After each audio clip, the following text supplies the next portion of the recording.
All right, look what just wandered into the lock lab. About about 20 years late, but hey, at least you got here.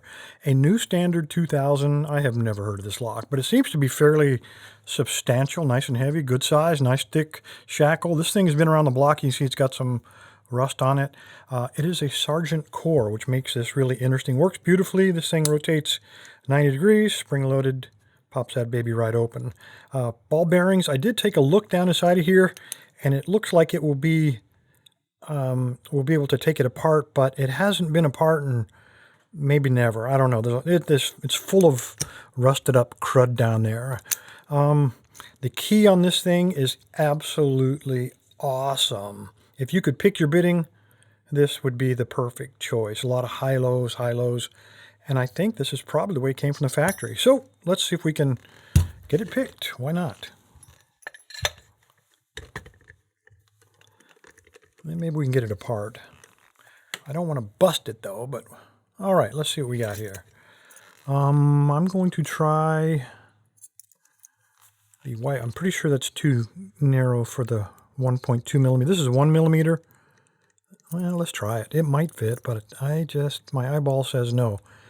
And my eyeball today at least seems a little bit calibrated. So here's the 1 millimeter. This is the SP13. It's just got a little slop, but pretty good fit. And looking at this keyway, Sargents don't really have a lot of tricky stuff in there. So for I guess the third video this month, I'm going to take a risk with my rat yoke. It is a 15,000th, and I think he's going to be able to get right up past all that warding, which is exactly what we're looking for. All right, try it. Shut up, Bill. Shut up. Okay, we do have to pick it clockwise.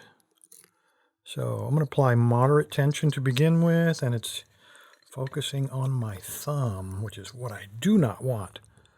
All right, moderate tension. Well, first, let's just make sure that...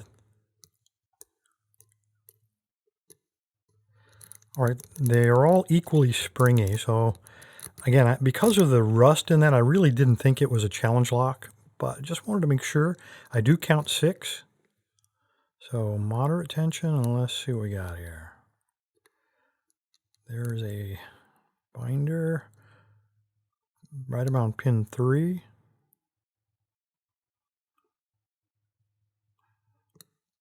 He just kind of mushed. Let's go with it though. See if we find another binder. If I don't, I'll release the tension. Oh, there's...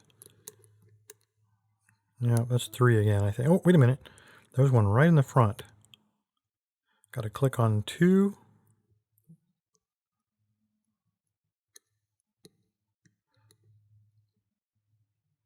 Got a minor click on 1. Okay, now the ones in the back are binding. So let's see what we got here. This is like the very back one. So number 6.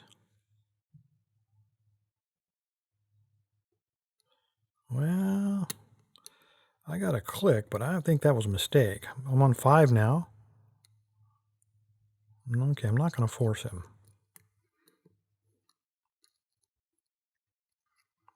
Yes, I am too.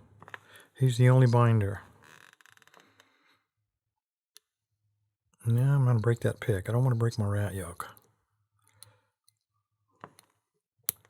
Okay, that was 2 again. I'm lightening up on my tension. I'm going to try 5 again.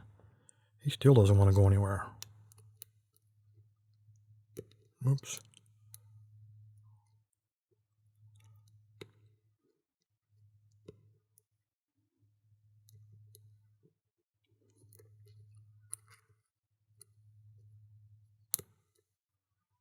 That was 3.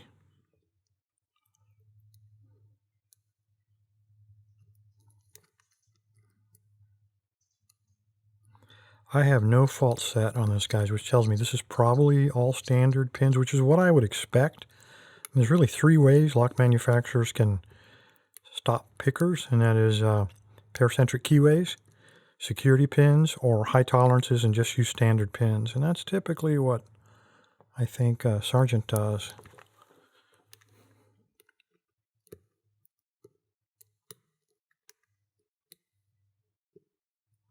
Okay, I'm really lightening up on my tension now. I'm still going after the number 6, and he still doesn't want to do, he doesn't want anything to do with me. Okay, that was 5. Okay, that was 2 again. He had fallen back down. And that was 1, and we have an open. I'll take it, given the cruddiness of the interior of this thing. Let's pop it open and take a look and see what this new standard has. And maybe we can set a new standard 2020, and we repin this guy, provided, of course, I can get it open. I'm just going to grab a couple of these. One of these ought to fit. Look at that stuff. Nasty, nasty. There, that's the right size. All right, it is coming out. And no telling what's going to pour out of there. Whoa, okay, well, let's get a pinning tray. Let's move this stuff out of here. Let's start throwing pieces down. Okay, that ought to pop out of there now. Let's put the key in it, since I do have a key. And see if I can pull this out using the key. There we go. All right. So there's the carrier. We don't need that. And let's take that key out for now until I get that clip off the back of there. And for that, I will use the handy screwdriver. I almost said screwdriver, but I would have had like 20 of you guys correcting me. Okay, now that we got that off, this is going to be a lot of fun because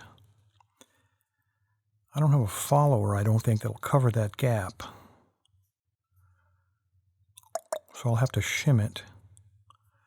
And if I need a hollow follower, if that way. All right. What are the chances of having that right tool? Like around here, like 0. Okay, so let's go ahead and open it.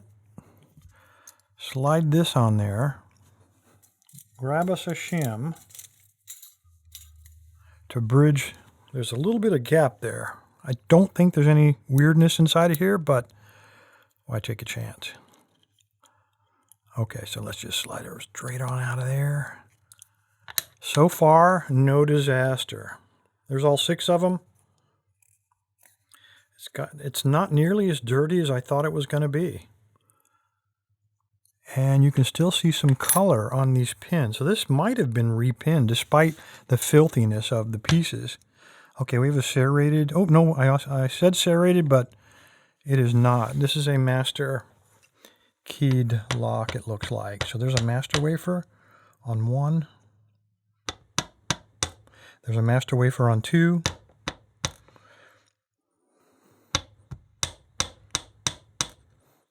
Master wafer on 5. And that's just a standard. Okay, so nothing weird about this other than didn't expect it to be master keyed, but it certainly was. There we have a master wafer. 1, 3, and 5. Let's see what we got upstairs. And I'm betting it's all standards. And this explains why it was kind of, at least for a Sargent, kind of easy to open. I didn't expect it to be quite that easy. Okay, oh, wait a minute. Let's go ahead and push that back, pull our shim out, get him out of the way. Now he can shoot up out of the way he's supposed to. I almost said we had a dead spring. Okay, we have a standard. And there he is. Woo! Let's put that over there where it belongs, Bill. Okay, we have another master wafer, and that was in 2. So it looks like every one of these is probably going to be master wafered, which makes our job as pickers like 100 times easier. Okay, we have a standard. And I'll bet you, because there's no master wafer here, I'll bet you that we find one when we pull out this next one. Yep. There we go.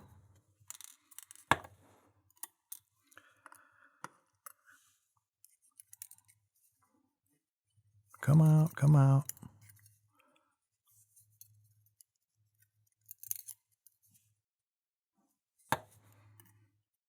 All right, let's go around the other side, and we're going to start with number 6.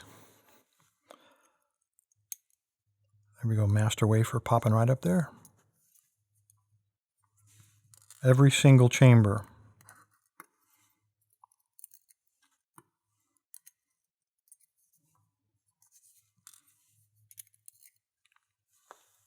And you know I had to drop something.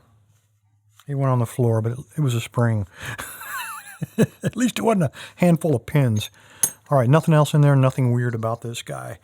All right, this was kind of a disappointment from a security standpoint because, as you guys know, anytime you have master wafers in even a single chamber, it doubles our chances. And this had master wafers in every single chamber.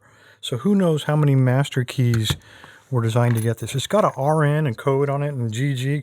You know, regular nurse, good to go. I really don't have a clue what that stands for, but there's probably a whole bunch more keys that were designed to open up this lock. Anyway, guys, there you go.